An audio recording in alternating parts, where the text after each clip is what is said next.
A man walked slowly into the restaurant, his steps weak and heavy.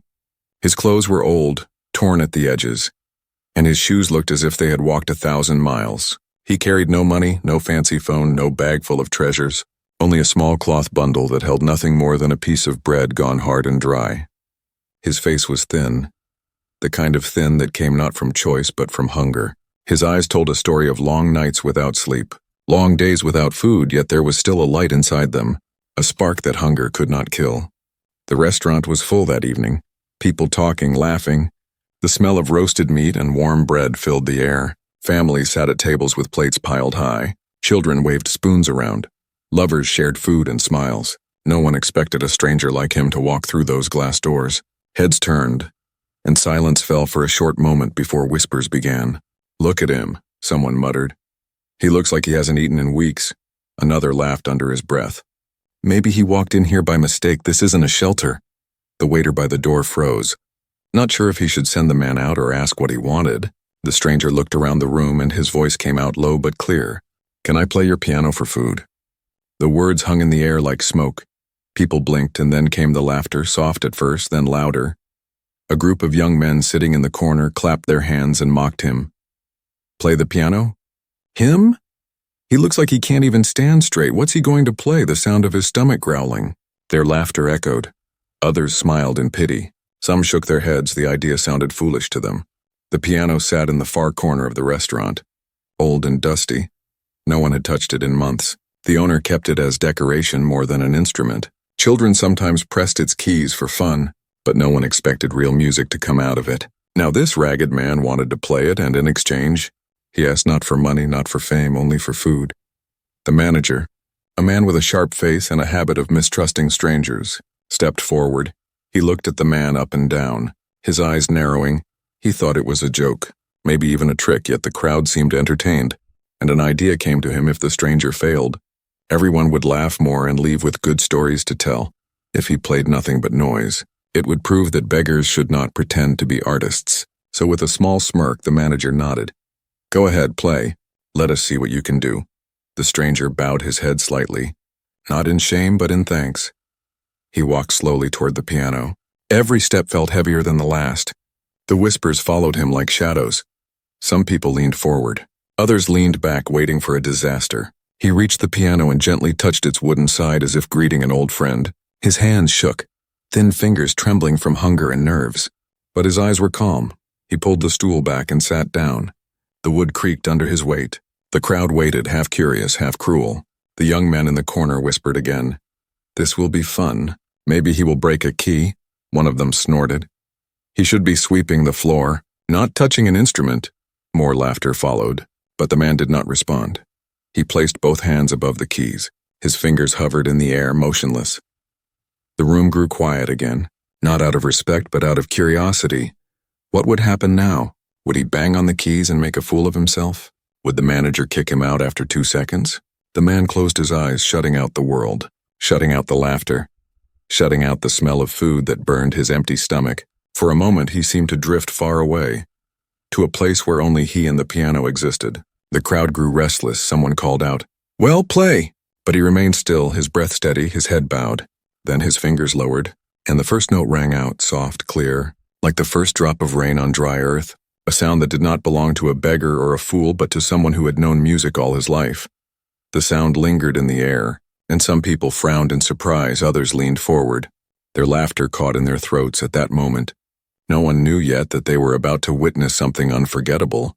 They only knew that the man who looked like he had nothing left in the world was about to show them something far more powerful than money, far more precious than food, something hidden deep inside him. Waiting to be heard, the whispers died. The mocking smiles began to fade, and in that heavy silence, the man prepared to tell his story, not with words but with music, a story that would change how they saw him, and maybe how they saw themselves forever. The laughter still echoed in the restaurant as the thin stranger kept his fingers hovering above the keys. The group of young men in the corner leaned back in their seats, grinning and whispering insults loud enough for him to hear. One of them muttered, "Look at him, shaking like a leaf. Maybe he will faint before he plays a single note." Another added, "He wants food for this? He should be cleaning dishes in the back, not wasting our time," their voices carried, feeding the crowd's doubts. The waiters stood awkwardly near the tables, not sure what to do. They glanced at the manager for direction. The manager simply crossed his arms, his sharp eyes fixed on the stranger. He expected nothing but noise, something to prove the man's weakness. He had only allowed this because he thought it would amuse his customers. And yet deep down he was curious, curiosity mixed with arrogance. If the man failed, he could throw him out without guilt. The stranger remained silent.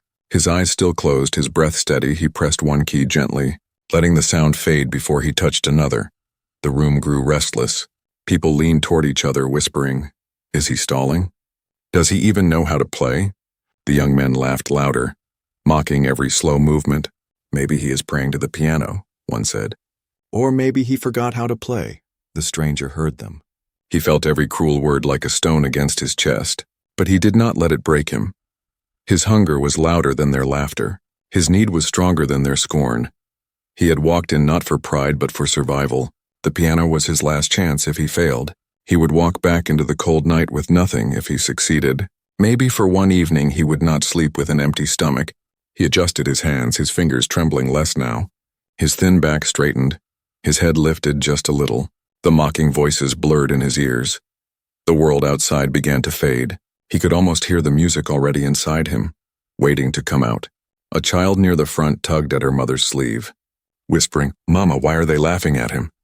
The mother shook her head and hushed her, embarrassed. She too had thought the man was nothing but a beggar, but now watching him she felt a strange weight in her heart. Something told her that maybe this man was not ordinary. The young men continued their show of cruelty, clapping sarcastically, tapping their spoons against the table as if to mock his rhythm before he even began. One shouted, "Play us a song. Maestro, make it quick. We are hungry for food, not for your noise." More laughter followed. Some of the diners smiled uncomfortably. Others shifted in their seats, torn between curiosity and cruelty. The stranger finally placed both hands firmly on the keys. His eyes opened slightly, not to look at them but to focus on the faded black and white in front of him. The piano was old. Dust gathered in the corners. The wood was scratched. Some keys stuck slightly when pressed. But to him it was still a treasure, still alive, still something that could speak when words failed. The manager raised his brows, waiting. The waiters leaned forward a little, and for the first time the chatter slowed, not because they respected him, but because they wanted to witness the moment he embarrassed himself. The young men smirked, ready to burst into laughter again. The stranger's fingers moved, not yet fast, just a soft touch. He pressed a key and let the sound spread. The room quieted. The laughter paused for half a breath, but then returned, louder, crueler. "Is that it? That's his big performance? One note?" Someone mocked. Still, he didn't stop. He pressed another note, then another, each one soft, each one steady, his body trembling less with every sound. The noise of the crowd dimmed in his ears. His hunger, his fear, his shame, all of it poured into the keys. He wasn't yet showing them his gift. He was preparing, gathering strength, weaving the first thread of something greater. The young men rolled their eyes. Pretending boredom, one even yawned loudly. "We should have asked him to dance instead," he sneered. But even as they mocked, others in the room felt something strange. The simple notes had a weight to them, a kind of sadness, as if the piano itself was sighing. The stranger leaned closer, his hands moving with more courage now. He no longer shook like before. His face changed, the tired lines smoothed for a moment. His lips pressed together as if he was telling a secret only the piano could hear. He ignored the laughter, ignored the eyes burning holes into his back. He was not playing for them yet. He was playing for himself. And in that quiet corner of the restaurant, something began to shift. The cruel voices were still there. The manager still smirked. The young men still mocked. But a few hearts started to listen. A few ears caught the faint beauty in the sound, though they would never admit it, not yet. The stranger knew he had one chance, one song to prove his worth. One song to turn hunger into survival. One song to silence every cruel laugh. So he pressed harder, letting the notes grow stronger, his body no longer trembling, his fingers dancing lightly, the mockery fading further away. The crowd leaned forward without realizing it, and for the first time since he walked in, the restaurant was no longer laughing at him. It was waiting, waiting to see what would happen next, waiting to see if this hungry stranger could turn a dusty piano into something more than just an old piece of furniture. They mocked him. They doubted him. But the moment was coming when their laughter would freeze in their throats. when they would realize they were not watching a beggar. They were watching the beginning of something unforgettable. The man sat at the piano, the crowd still buzzing with whispers, some waiting to laugh again, some holding their breath without knowing why. His thin fingers hovered for only a second longer. Then he pressed down, and the first real note rang out clear and sharp.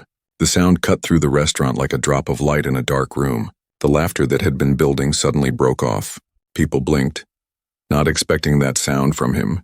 The note was followed by another, then another. His hands began to move slowly at first, like a man testing water before stepping in.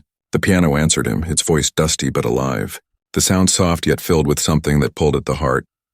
Children stopped waving their spoons. Forks rested quietly on plates, even the waiters paused mid-step.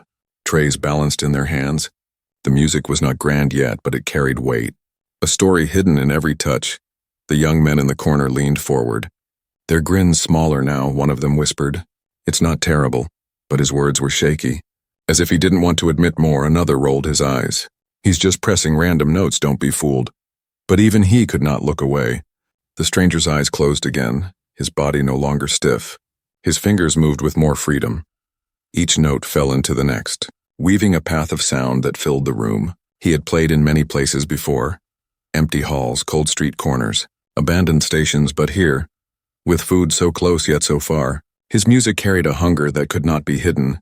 It was not just practice. It was survival poured into melody. The room grew quieter, not because they wanted to respect him, but because they could not help themselves.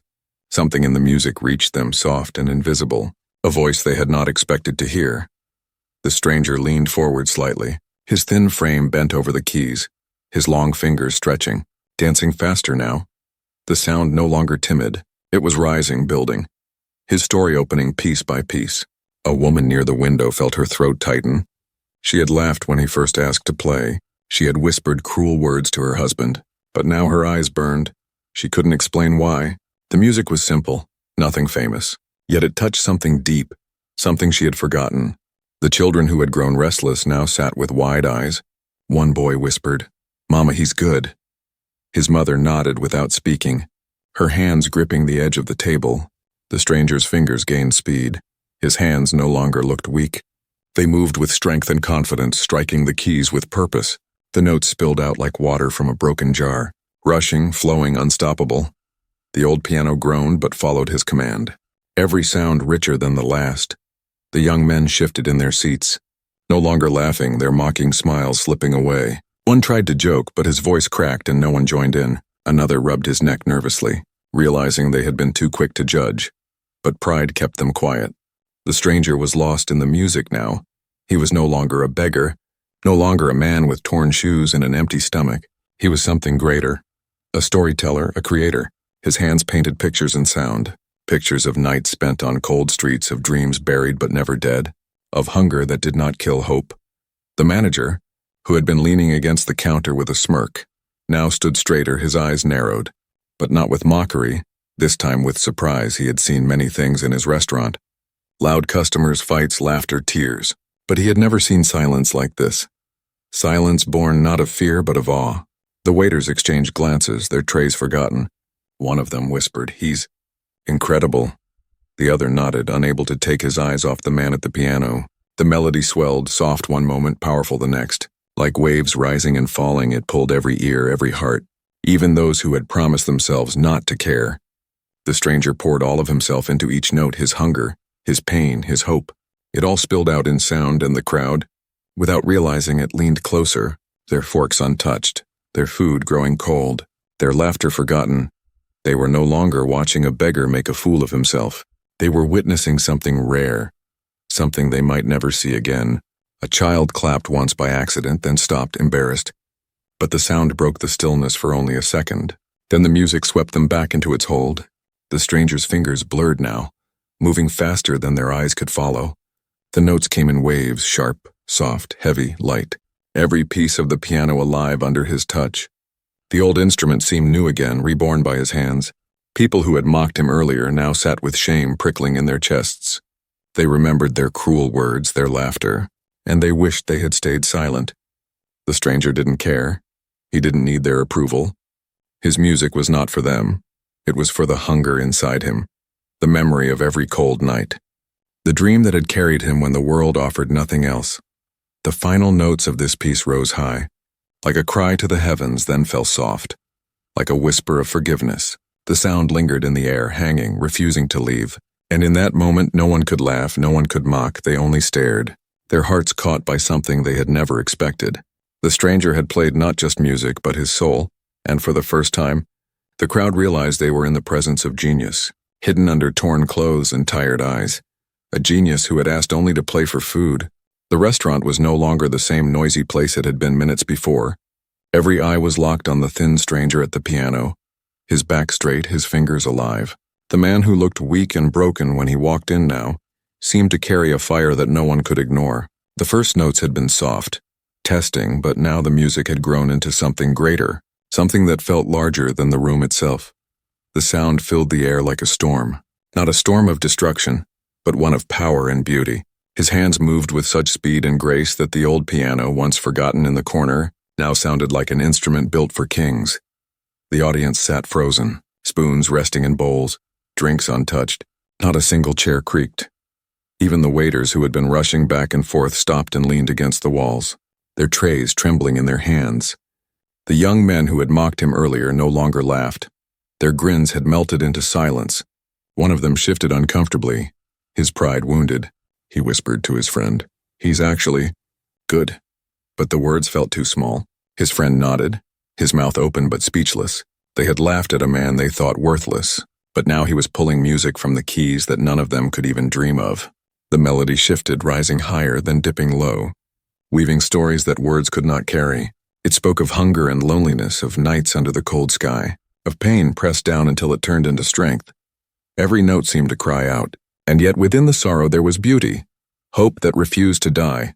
The people listening felt it without knowing how. The music reached into their hearts, pulling emotions they didn't know were there. A woman near the window held her husband's hand, her eyes wet with tears. She whispered, "I can feel his story." Her husband squeezed her hand back, unable to look away at another table. A child who had been restless earlier now sat perfectly still, his eyes wide, his little chest rising and falling quickly as though the music itself had taken hold of him. The stranger's face changed as he played. The lines of tiredness faded for a moment, replaced by focus. His lips pressed together, his eyes closed. It was as if the piano had swallowed him whole, as if he was not in the restaurant anymore but somewhere far away. Reliving memories with every touch, the people could feel it. They knew he was not just playing for food. He was playing because the music was his truth, his last weapon, his only way to speak. The manager who had allowed him to play only as a cruel joke now stood stiffly behind the counter, his arms no longer crossed. His smirk gone, he was pale, his jaw tight. He had thought the man would fail, that his restaurant would laugh and then return to their meals, but now the music had stolen the room. And he realized too late that this stranger was not a fool. He was a genius, and the crowd would remember this moment forever. The stranger's fingers flew faster, dancing across the keys, left hand heavy, right hand light, together weaving a storm of sound. The old piano groaned but held on, singing under his touch, every key alive. It was no longer a decoration in the corner. It was alive because of him. He had breathed life back into it. Gasps filled the air as the melody rose higher, stronger, carrying the room upward like wings. Some people leaned forward with their hands on the table. Others covered their mouths as if afraid to make a sound and break the spell. The young men sat stiff, ashamed but trapped. They could not look away even though the music felt like a mirror, showing them their cruelty, their mockery, their shallow laughter. The stranger leaned into the piano, his whole body moving with the rhythm, his thin arms strong now, his frail figure commanding the room. He struck the keys with both fury and tenderness, every note sharp as truth, every chord deep as pain. This was no beggar's performance, this was art, raw and undeniable. And then came the shift. The music slowed, softening, turning into something delicate, fragile like a whisper after a scream. The sudden gentleness made the audience shiver. It was as if the piano was breathing, sighing, telling them a secret. No one moved. No one breathed too loud, afraid to miss a single sound. The silence of the crowd was louder than any applause could have been. In that moment, the stranger had them all. Their attention, their hearts, their shame, and their awe. He was not asking for food anymore. He was showing them who he truly was, a man who carried music in his veins, a man whose worth could not be measured by clothes or hunger. Even the children understood it, one little girl whispered. "He's like magic," her father nodded slowly. Unable to explain the feeling because it was true, it felt like magic. The stranger's song began to climb again, notes flowing upward, building towards something that none of them could predict. The sound filled every corner, every wall. Even the ceiling seemed to vibrate.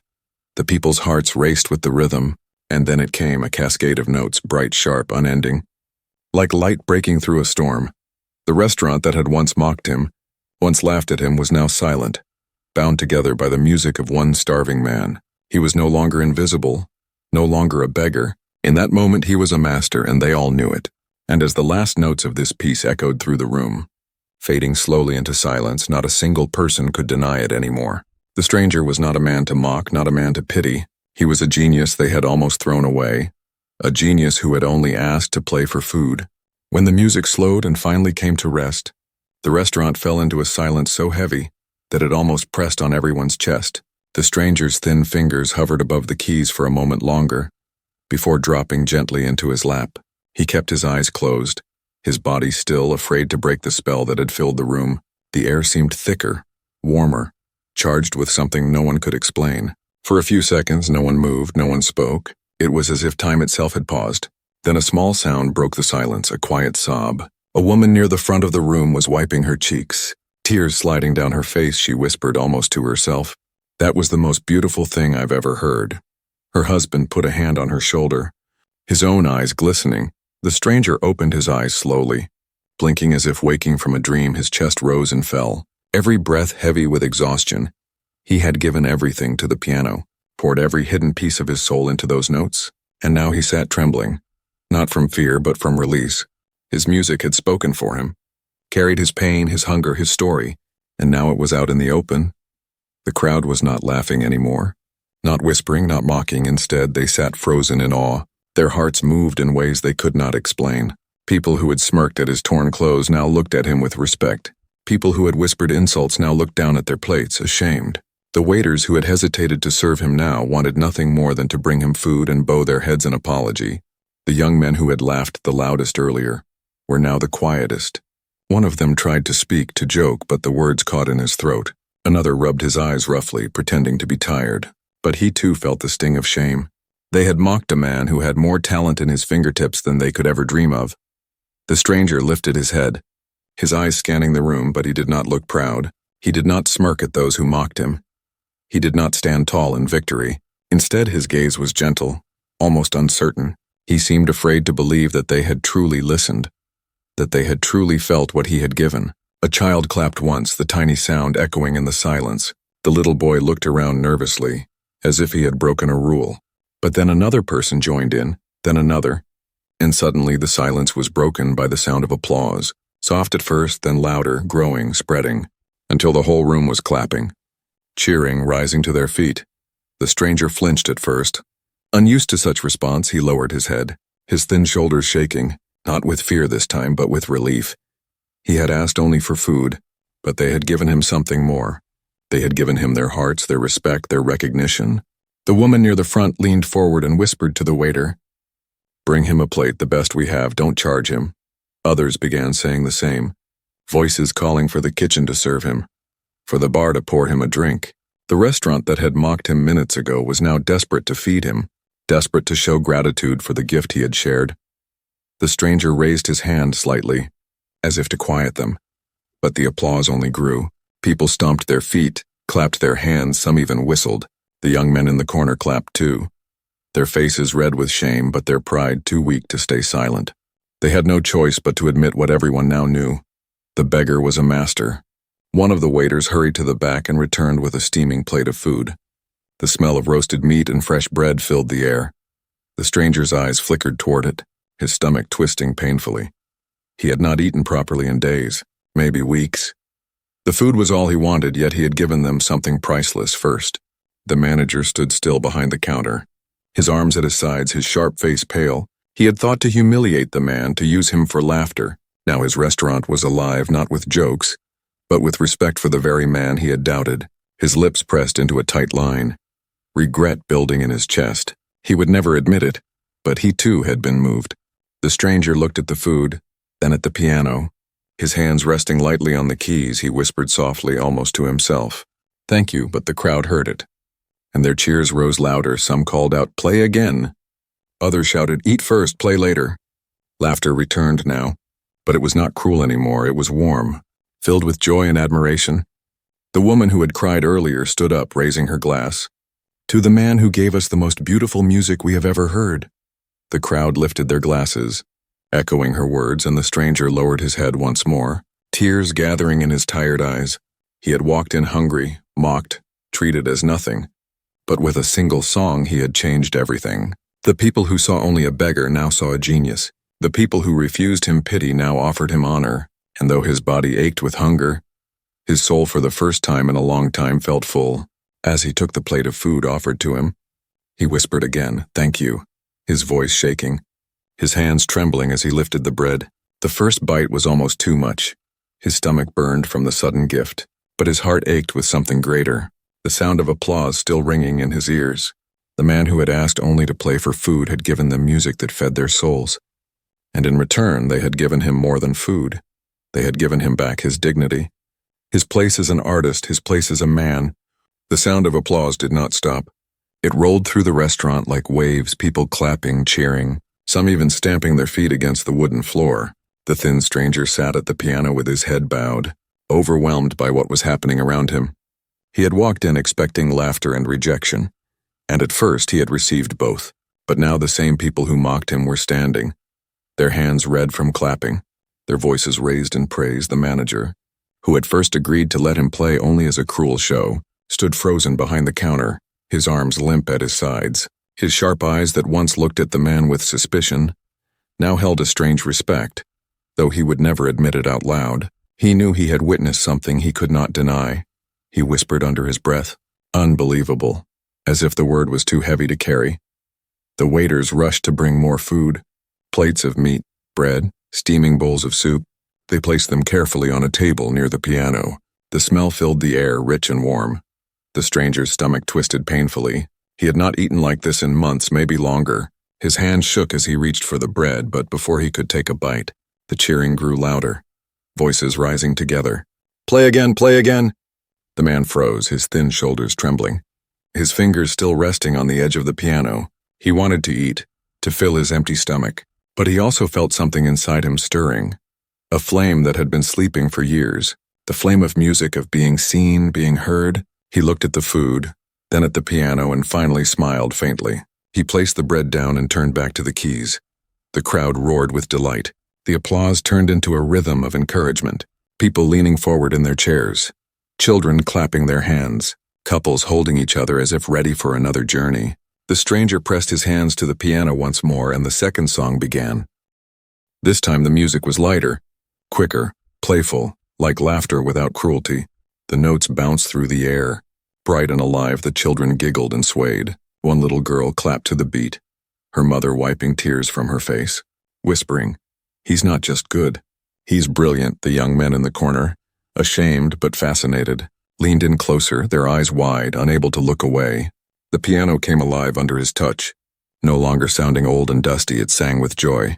The man's thin arms moved faster, stronger, his fingers flying across the keys, every sound sharp and clean. The crowd clapped along, some even tapping the tables with their spoons, turning the restaurant into something like a concert hall. The waiters forgot their duties, standing at the edges with their mouths open. One of them whispered to another, "This man isn't a beggar, he's a master," and the other nodded quickly. "He belongs on a stage, not starving on the street." The stranger tilted his head back as he played. His eyes closed again, his lips curved into the faintest smile. For the first time in years, he was not just surviving. He was alive. Alive in the only way he knew, through music. The crowd felt it. They were not just hearing notes. They were feeling freedom, joy, something bigger than themselves. The young men who mocked him before now clapped along nervously, hoping no one remembered their cruel words. But a few people in the restaurant glanced at them knowingly. Their shame was clear. They had called him a fool, but now they sat red-faced in the presence of greatness. The stranger's song grew faster, louder, then softer, then quicker again. Like a story of laughter after sorrow, The people leaned forward, their eyes wide. No one eating. No one talking. The food sat forgotten because the music filled them more than any meal could. When the piece ended, the applause was thunderous. Louder than before, people stood, some even shouting his name though they didn't know it yet. "Bravo! Bravo!" voices cried. The stranger lifted his hands slowly, his chest heaving, sweat shining on his thin forehead. He bowed his head gently, overwhelmed. The manager finally stepped forward, his pride swallowed. He clapped too, though quieter, his voice steady as he called out, "A meal for this man, on the house." Cheers followed his words, people raising glasses, toasting to the stranger they had once mocked. The stranger was led to the table where the food waited. Steam still rising, he sat slowly, his hands trembling as he picked up the bread again, the applause still echoing in the room. This time no one mocked him. No one whispered insults. Instead, they watched with quiet respect as he finally took his first bite. The food was warm, rich, and heavy. His stomach ached with each mouthful, but he ate slowly, savoring every taste. It was not just food. It was victory. The proof that his music had changed something had turned mockery into admiration. Around him, the diners spoke in low voices. Not about their own lives anymore, but about him. Where did he learn to play like that? One asked. He could be famous, another said. He deserves better than this. He deserves the world. The words floated through the air. The stranger heard them but did not look up. He kept eating quietly, his heart swelling with something he had long forgotten. Hope. As he chewed the bread and sipped from the bowl of soup, he thought about the years of hunger, of being invisible, of playing for no one but the cold night. Tonight had changed everything, even if only for one night. He was no longer just a hungry man in torn clothes. He was an artist, and they all knew it. The applause had given him more than food. It had given him back his dignity. It had given him proof that his gift mattered, that he mattered. The young men sat quietly in their corner, their heads down, and the rest of the restaurant glowed with the feeling that they had witnessed something unforgettable. The stranger finished his food slowly, every bite filling not just his body but his soul, and when he placed the spoon down, the crowd rose to their feet again, applauding once more, not just for his music this time, but for him, the man who had asked only to play for food, and had given them something far greater in return. The restaurant was still buzzing long after the stranger finished eating. People spoke in hushed voices, glancing at him again and again, as if afraid he might disappear if they looked away too long. The piano sat quietly behind him, but its memory still lived in every ear, every heart. It was not just an instrument anymore. It had become a witness to something unforgettable. In the middle of the room, an older man stood up. He was well-dressed, his gray hair combed neatly, his eyes sharp but kind. He had been silent the whole time, watching carefully when the applause had started. He had clapped the loudest. Now he walked slowly toward the stranger's table. Everyone turned to see what he would do. The stranger looked up nervously, bread still in his hand, his eyes unsure. He had grown used to people mocking him, threatening him, turning him away. He did not know what this man wanted, but there was something different about him. His steps carried authority. His presence felt heavy. The older man stopped in front of him and spoke softly but firmly. "Where did you learn to play like that?" The restaurant fell silent again, all ears waiting for the answer. The stranger swallowed hard, his voice low. "I never learned. Life taught me." His words were simple, but they carried weight. His hands trembled as he placed the bread down, afraid the truth might sound foolish. But the older man's eyes brightened, a small smile forming. "Life taught you well," he said. "Better than many I have seen trained in great halls." The people gasped softly, whispering among themselves. Who was this man to speak with such confidence? Then someone recognized him, their voice trembling with surprise. "That's Professor Adler, the famous music teacher." The name spread quickly, whispers flying from table to table. Professor Adler, the man who trained great pianists, the one who played in Paris, in Rome, in New York. He's here tonight? The atmosphere shifted. The stranger's eyes widened. He had heard the name before, even in the cold streets. He knew this was no ordinary man. Professor Adler leaned closer, lowering his voice. "You have a gift, a rare one, not just skill but soul. Every note you played carried truth, pain, beauty, things no school can teach." The stranger blinked, his heart racing. No one had ever spoken to him like this. No one had ever looked at him as if he was more than a beggar, more than a hungry man. The professor straightened and spoke loudly enough for all to hear. This man is not a fool, not a beggar, not someone to laugh at. He is an artist. A genius! The room erupted in whispers, shock and excitement filling the air. Some clapped again, others nodded quickly, feeling proud that they had witnessed something special. The young men in the corner lowered their heads, shame burning on their faces. The stranger sat frozen, his thin hands gripping the table. He could hardly believe what he was hearing. All his life he had played for scraps, for coins thrown at his feet, for shadows that didn't care, and now a master, a man respected around the world, was calling him a genius. Professor Adler wasn't finished. He placed a hand on the stranger's shoulder, steady and warm. If you will allow me, I can help you. I can give you a chance to show the world what you carry inside. Gasps spread through the room. People turned to each other in awe. They realized they were watching not just a performance, but the beginning of a story that would travel far beyond these walls. The stranger's lips parted, his eyes filling with tears he could not hide. He whispered, "Why me?" His voice shaking, the professor smiled gently. "Because talent like yours cannot be left in the shadows. Because music like yours must be heard." The words struck deep, breaking years of silence inside him. The diners applauded again, not for the music this time, but for the promise of a future. The young men shifted in their seats, unable to face him. One finally whispered, "We were wrong." But his words were swallowed by the cheers of everyone else. The stranger bowed his head, overwhelmed, his tears falling freely. Not of sorrow, but of hope. A hope he thought he had lost long ago. He whispered softly, "Thank you," his voice almost drowned by the noise. But the professor heard it and nodded firmly. That night, the restaurant became something more than a place to eat. It became a place where a man's life turned, where mockery turned into respect, where hunger turned into recognition, where a genius hidden in rags was finally seen. The stranger sat quietly, still trembling, as people came to him, shaking his hand, thanking him for the music, telling him they would never forget this night.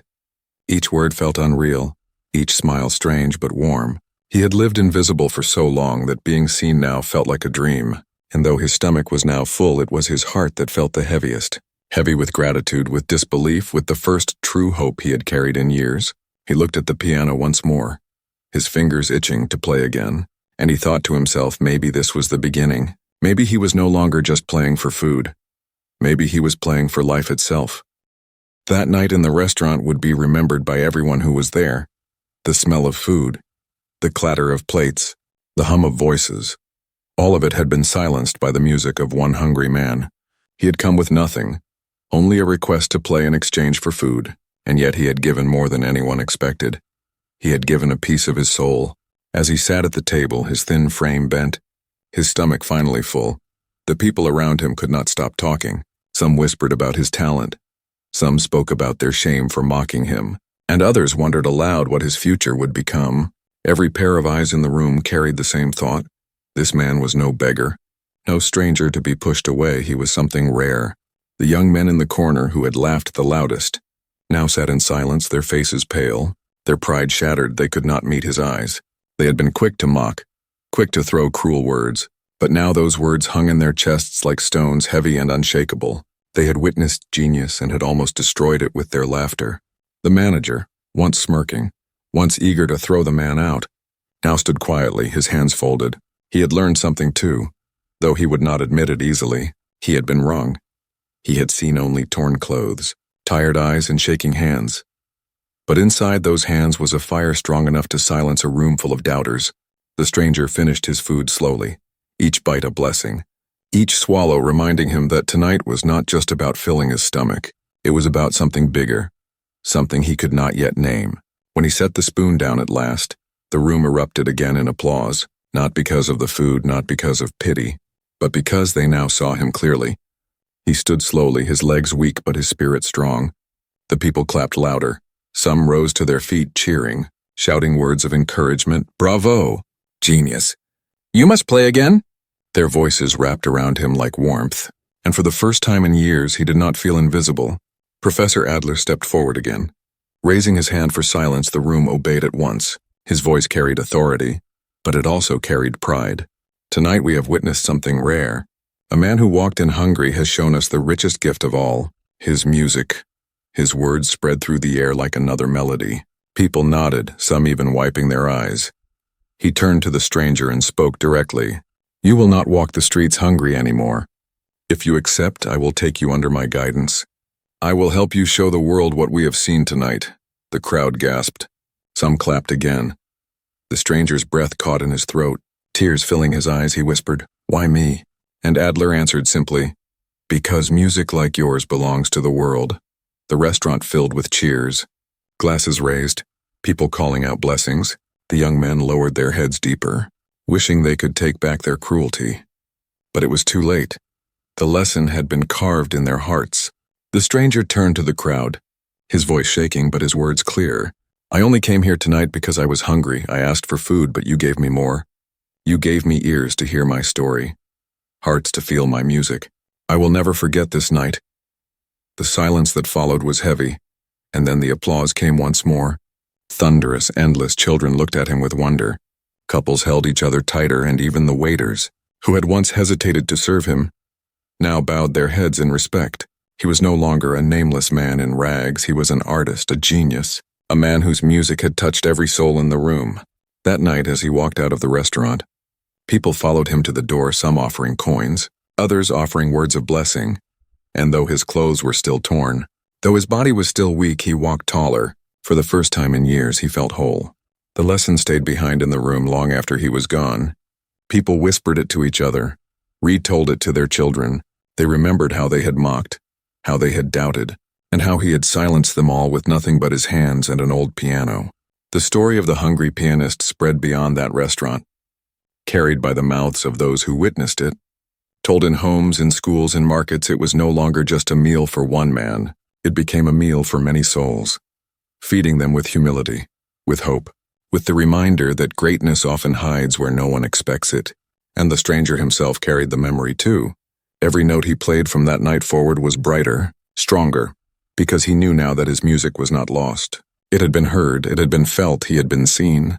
He had asked only for food, a simple meal to quiet his hunger. But he left with more than food.